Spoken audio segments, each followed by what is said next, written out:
How's it going? I'm going to talk about high dynamic range today. I'm from YouTube. YouTube hasn't announced any support for high dynamic range, so let's just say this is my side project for now. One thing is across the organization, and again, when I say organization, I mean my side project. We've been kind of playing a little bit of catch up here. So this is developing really fast, but a lot of the industry seems to be in a state of confusion. So I thought I'd share one of the most important things I can, which is what not to do. In the hopes that it kind of draws the outlines of what to do. And this talk is kind of like all of these talks is coming together at the last minute to give you the freshest information. So I actually didn't even count how many ways we're going to talk about today. It's just sort of an order of magnitude thing. But 0.9 to 90, that range is so high.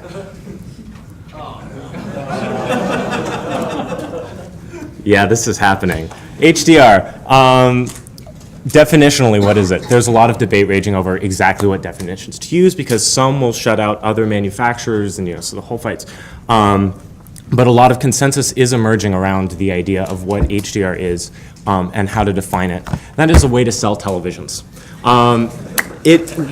The understanding of it will go into tons of places, it will take an entire industry with it, but it starts and ends with how do we sell TVs. That's not my goal. My goal is actually on the creator side because for me, the thing about it is that it expands the set of images that you can shoot that come through and look great on TVs. Now, for some shots, this is just mind-blowingly great.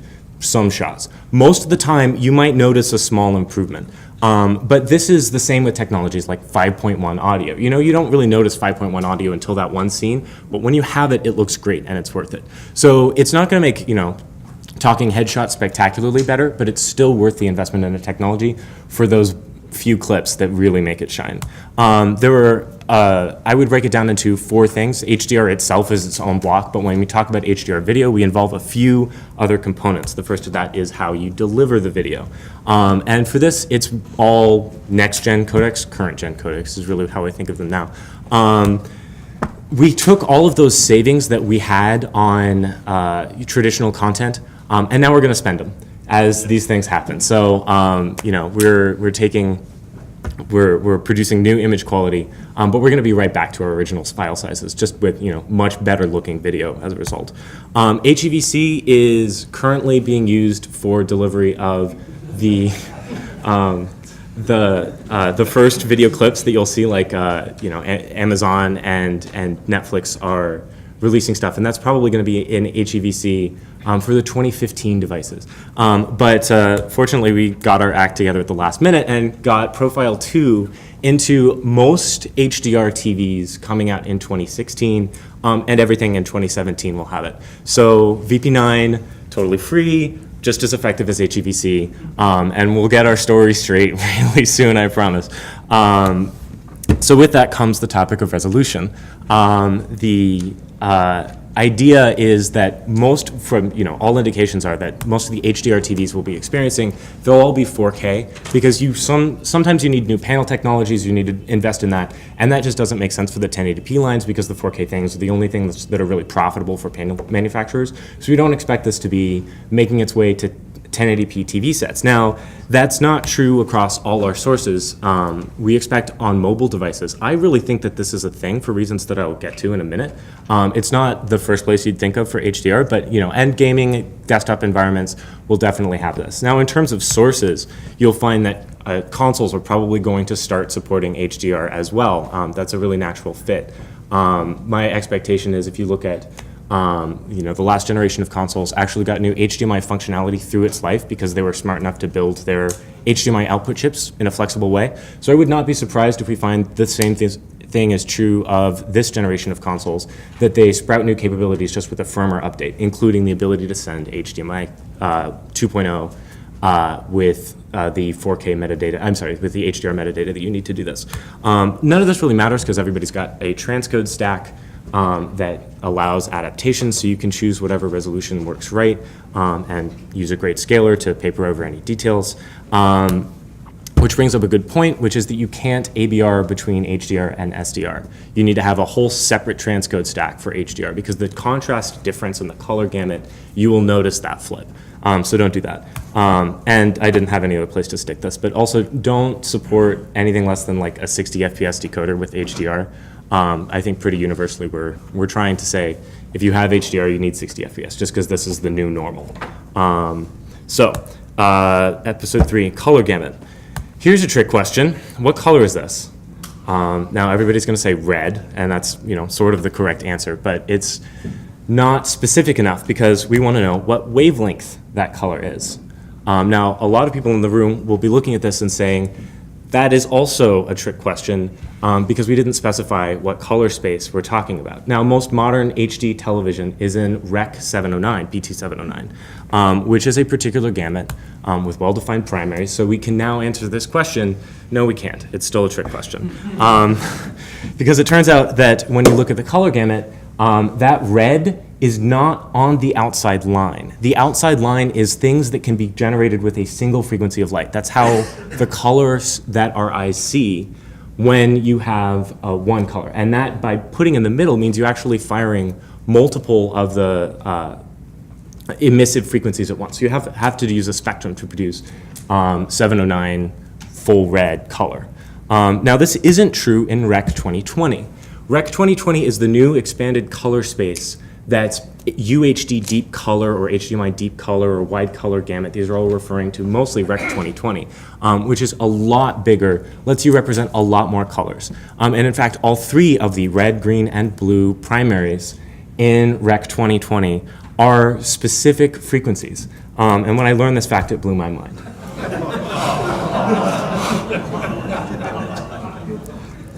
Yep.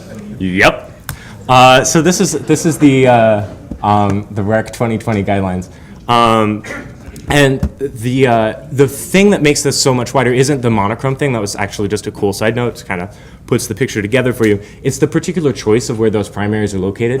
But the thing that the monochrome thing does is make it a lot harder to generate something that is perfect at this. Because you need to hit those frequencies exactly. So TV manufacturers are coming up with a bunch of new technologies to do that.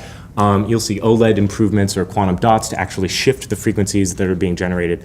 It's hard. It's a hard problem, and people are going to be creeping towards it. But TVs are already making substantial progress and can already blow past the Rec 709 gamut there. Now, you might be looking at this and saying, Rec 709 fits inside 2020, so it must be lossless, right? So I should just do everything in 2020 from now on. Don't do that. If it has 8 bits, use 709. If you get 2020 material and you need to put it in 8 bits for some reason, convert it into 709. And that's because by expanding the range, it also decreases the precision of every color, so you need more bits to represent it. If you put it in 709, you will get color blotching. It's a really bad artifact. So stick with 2020, come up with some nice conversion algorithms. I don't know if FFmpeg has it yet, but I promise you if it doesn't, we'll add it so that it'll just do the right thing. So now, here's what we are really here to talk about. It's the actual dynamic range part. But before we do, I want to show you how to make latte art.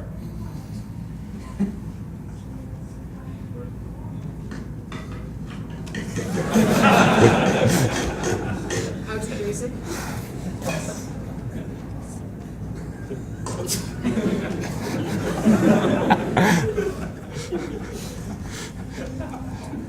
You might rightly be asking yourself, what does that have to do with this talk? The answer is basically nothing, which coincidentally is what HDR photography has to do with HDR video. This look is not what we're talking about when we're talking about HDR. This is an example of HDR capture. We're getting HDR information out, but we're compressing the global contrast in order to fit the local contrast details onto a standard dynamic range display. That compression gives you this weird kind of spacey, hyper-realistic look. It's cool, not what we're talking about here. You can do this on an HDR TV, but why would you? What we're actually talking about is expanding that dynamic range so you don't have to do those kind of trade-offs. It's also not what we're talking about in games. In games, HDR usually refers to, the old style of HDR, refers to dynamically controlling the aperture. So you render everything using floating point, and then at the last stage you analyze the light output of the image and kind of fade it, so you have these temporal effects.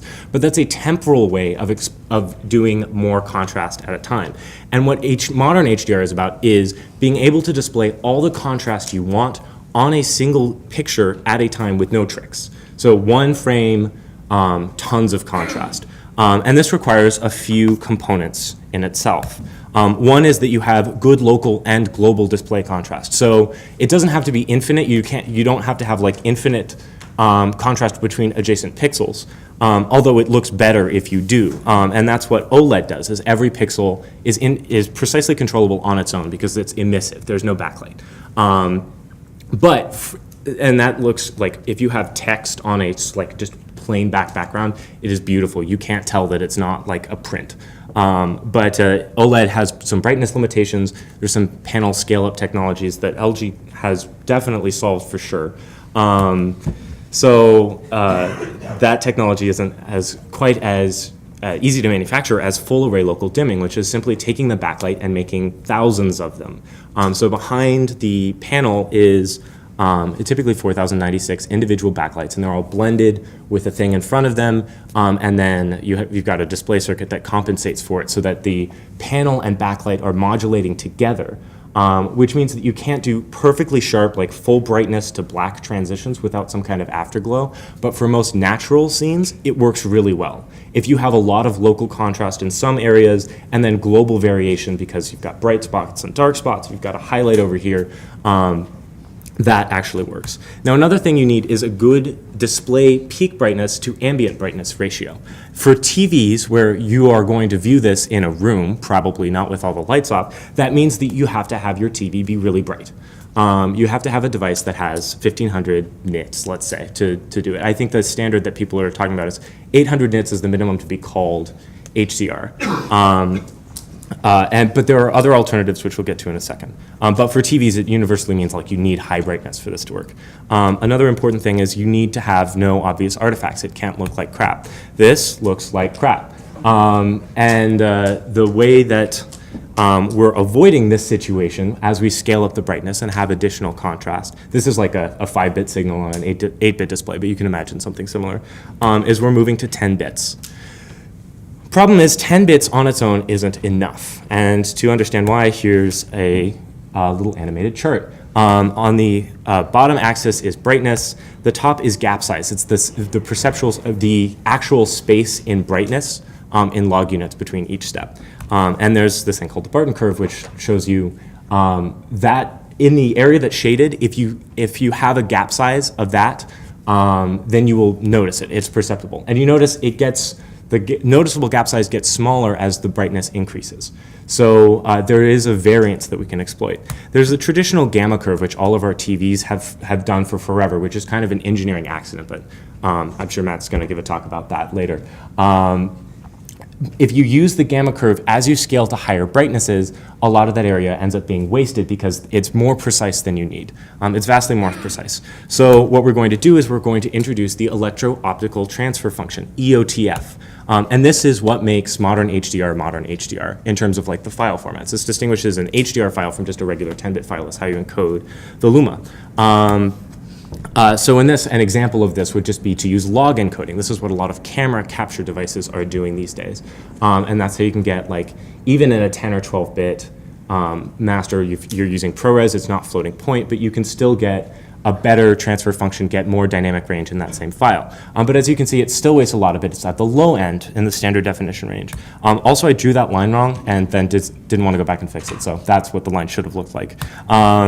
So Dolby did a bunch of measurements and came up with the perceptual quantizer. And the perceptual quantizer is basically a curve that very closely matches but comes right under the Barton curve. So it's always perceptually, you just below the threshold of perceptibility. This is a great idea. It's incorporated, the signaling is in HDMI 2.0, it's in HVC, it will be like in WebM next week. There's an interesting choice at the heart of this, which has sparked endless amounts of debate. That is that the peak brightness is fixed. When you say the highest code point, like 976 or whatever it is with the ranges chopped off, that says it's supposed to be exactly 10,000 nits. Very few people know what this actually looks like on a display because there aren't a lot of displays that can do this. An example of one is the Dolby Pulsar, which has some interesting properties. It has a transparent plutonium focusing crystal, which I think is a neat innovation, and it's also claimed the lives of more than a dozen colorists who weren't watching the same. I've got a picture of it right here. So, you know, it's inaccessible no matter what it is. If you're a cinema house, even if it's not a fusion reactor, as that actually was a picture of, it's a reasonable bet for if you're making $1 million movies, you can get access to one of these. But for the average, you know, UGC person, somebody who's uploading content, they're not going to have access to something like this, which is a problem. And the problem is that they're going to be mastering their content on their TV. And their TV has a tone mapping algorithm, and it's made by the same people who make the motion interpolation mode that juts out in the middle of the thing. We call that creepy mode. Yeah. So no creepy mode. And so that means that as people are mastering their content at home, they're going to be fighting that algorithm and producing content that may look okay on their set but won't scale to other sets. So this is a concern for us in the UGC space. Fortunately, there's a competing standard, and really thank goodness, because if I didn't have a competing standard in every part of my life, I would not know what to do with my job.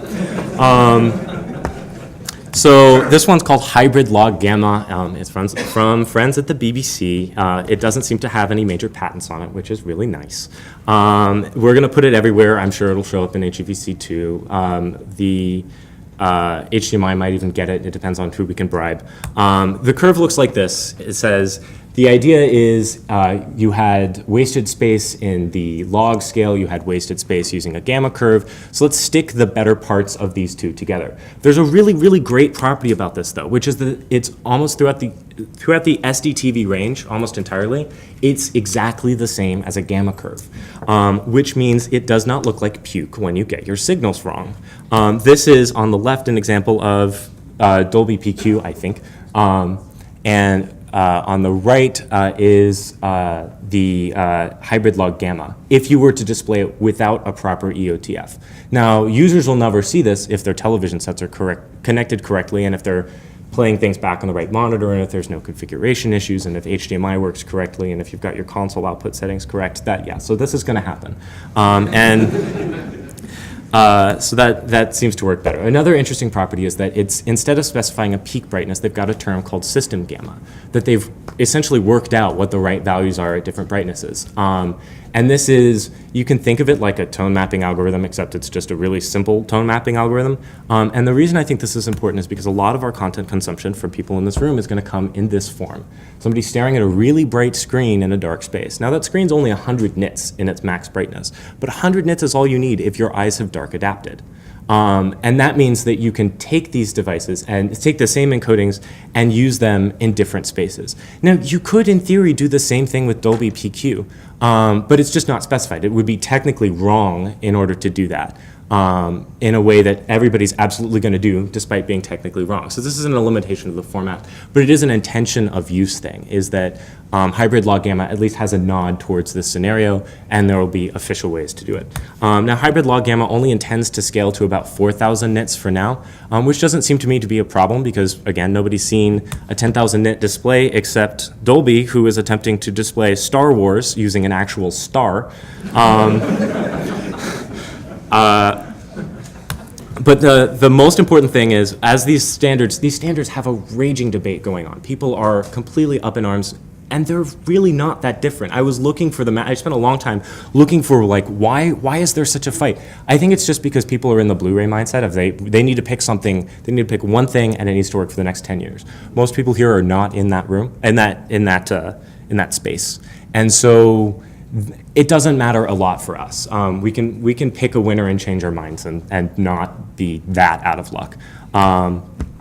So now on to my favorite part is all of the failures that I couldn't fit into other sections. One is, I've been saying local peak brightness. I say peak brightness because the actual measurement of brightness on these devices is done on 10% of the screen area. So you have a screen like this, you make a white patch like this, you call your white patch 1800 nits. If you take the entire screen and make it white, the power and thermal budgets are exceeded, and the screen actually clamps down. So an 1800 nit display may actually only be able to display 400 nits across its entire range, which has artistic implications. So as you shoot, that's why if you look at all of the like demo reels that people are shooting on their 2000 net monitors, it's got one bright artifact and then everything else is really dark. That's because they're trying to respect their own power limitations with that demo content. That's why some scenes look better than others. It may be the case that when we get really powerful displays that HDR will actually make an impact for all kinds of scenes in a way that we haven't seen yet, but we don't have those displays. Dolby does, we don't. Another is that in our compressors, it screws with rate distortion optimization.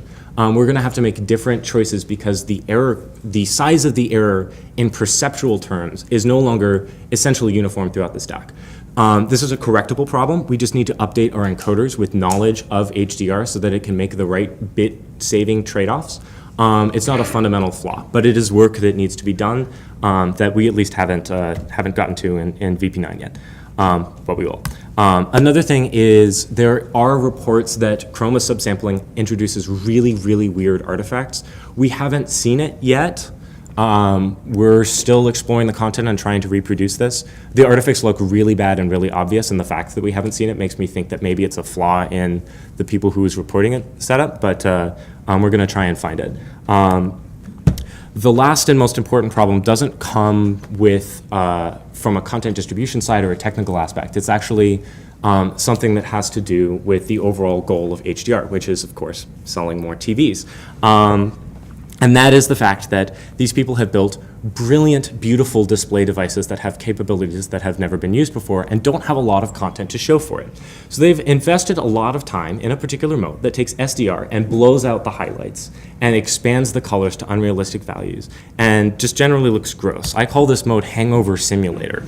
But the problem is you put Hangover Simulator and HDR side by side and consumers say, oh, that one is brighter overall and it has colors that are more saturated. And this is an unnatural look, and a lot of like professional film colorists will hate it, but it might be something that people choose. So be wary of that as you go to like, you know, as you're thinking about the strategy for showing how to produce this much better content, is that users might have this backlash on it as you're, you know, and so it's a concern if you're trying to sell a TV, for instance.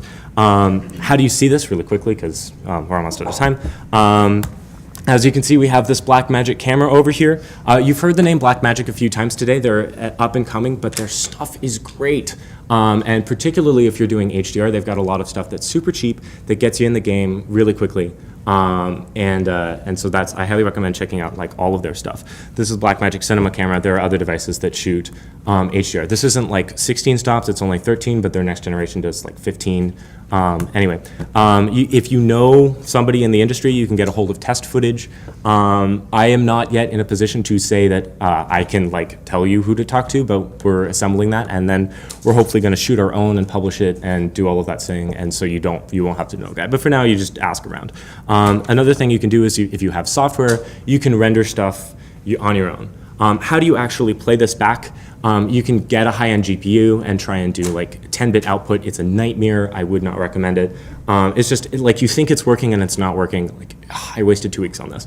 Just get a Blackmagic Intensity Pro 4K. It only does video output, but they've got a really simple API, and you just tell it, I want 10 bits, and it actually gives you 10 bits. It's great.